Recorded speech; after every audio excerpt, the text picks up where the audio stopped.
உங்க காதுகள்ல இருக்கிற அழுக்க நீங்களே சுத்தம் செய்யலாம். இதோ 5 சிம்பிளான வைத்தியம். காதுகள்ல இருக்கிற மெழுக அடிக்கடி அகற்ற வேண்டியதில்லை என்ற போதிலும் அவை அதிகரிக்காமல் பார்த்துக் கொள்ள வேண்டும்.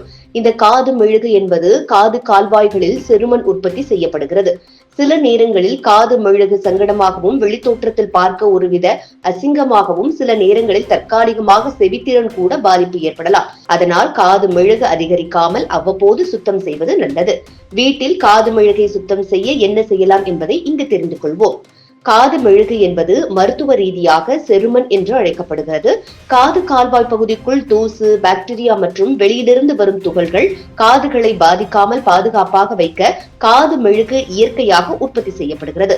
இது தானாக வெளியேறும். அதே போன்று அதிகப்படியான படிவு தற்காலிகமாக கேட்கும் திறனில் சிரமத்தை ஏற்படுத்தி நாளடைவில் படிப்படியாக தொற்றுகளையும் ஏற்படுத்தும். காது மெழுகை வெளியே எடுக்கிறேன் என்று பல கூர்மையான பொருட்களை கொண்டு அதனை உள்ளே தள்ளி அடைப்பை அதிகரிக்காமல் இயற்கையான முறையில் எப்படி பாதுகாப்பாக அகற்ற வேண்டும்? காது மெழுகு தன்னைத்தானே சுத்தம் செய்து கொள்ளும். உணவுகளை மெல்லும் போதும், நாம் பேசும் போதும், தாடை அசைவுகளின் போதும் கால்வாய்களிலிருந்து காது வெளிப்புற பகுதியில் காது மெழுகு நகர்த்தப்படுகின்றன. மெழுகு காய்ந்து வெளியே விழுகிறது. சில நேரங்களில் இயற்கையான செயல்முறை சீர்குலைந்து அதை வெளியேற்ற செயல்முறை செய்ய வேண்டியுள்ளது. காது மெழுகு மருந்துகள் மூலம் வெளியேற்றலாம் என்றாலும் வீட்டு வைத்தியங்கள் மூலமும் அதனை அகற்றலாம். எனினும் காது மெழுகு சுத்தம் செய்யும் போது எச்சரிக்கையாக இருப்பது மிகவும் நல்லது. காது மெழுகு வெளியேற்ற ஆலிவ் அல்லது தேங்காய் எண்ணெய் சுத்தம் செய்ய உறுதுணையாக இருக்கிறது. இளஞ்சூடான சூட்டில் இருக்கும் ஆலிவ் அல்லது தேங்காய் எண்ணெயை சில துளிகள் காதுக்குள் விட வேண்டும்.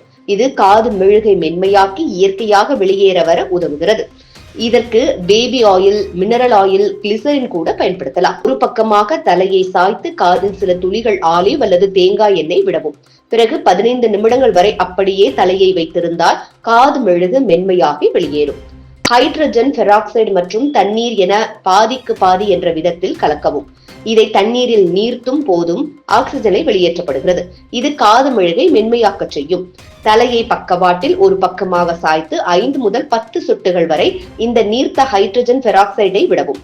இது காது மெழுகில் ஊடுருவும் வரை தலையை 5 நிமிடங்கள் அதே பக்கவாட்டில் சாய்த்து வைக்கவும். இதே போன்று மற்றொரு காதிலும் செய்யவும். 3 முதல் 14 நாட்கள் வரை ஒரு முறை இதை செய்ய வேண்டும்.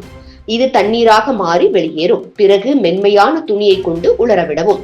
சமையல் சோடாவை கொண்டு காதுகளில் இருக்கும் அழுக்கை வெளியேற்றலாம். 2 அவுன்ஸ் வெதுவெதுப்பான நீரில் அரை டீஸ்பூன் பேக்கிங் சோடாவை கரைத்து சொட்டு நீர் வெளியேறும் பாட்டிலில் ஊற்றிக்கொள்ளவும். தலையை ஒரு பக்கமாக சாய்த்து 5 முதல் 10 சொட்டுகள் வரை விட்டு 1 மணி நேரம் கழித்து தண்ணீர் விட்டு காது கழுவ வேண்டும். இவை தினமும் ஒரு நாளைக்கு ஒரு முறை என செய்யலாம். ஆனால் 2 வாரங்களுக்கு மேல் இதை செய்யக்கூடாது. காது பகுதியில் நீரை செலுத்துவது காது மெழுகு வெளியேற்ற உதவும். வெதுவெதுப்பான நீரை பயன்படுத்துவது காது மெழுகை அகற்ற உதவும். எண்ணெயுடன் மெழுகு மென்மையாகும். வெதுவெதுப்பான நீர் பாசனம் செய்தல் பெரும்பாலான சந்தர்ப்பங்களில் காது மெழுகு பாதுகாப்பாக அகற்றலாம். காது கால்வாய் சேதத்தை ஏற்படுத்தக்கூடிய உயரழுத்த நீர் அமைப்புகள் பயன்படுத்த வேண்டாம். ஒரு சிரஞ்சு ஒன்றில் அரை வெப்பநிலைக்கேற்ற தண்ணீர் நிரப்பி தலையை சாய்த்து ஒரு பக்கமாக மெதுவாக ஊற்றவும். தண்ணீர் மெழுகு மென்மையானதும் காதை எதிர் திசையில் சாய்த்தால் மெழுகு வெளியேறும். பிறகு துண்டுடன் காதை மெதுவாக உலர வைக்கவும். காது மெழுகு வீட்டில் அகற்றுவது பாதுகாப்பானது என்றாலும் சில பொருட்களை நீங்கள் பயன்படுத்தக்கூடாது.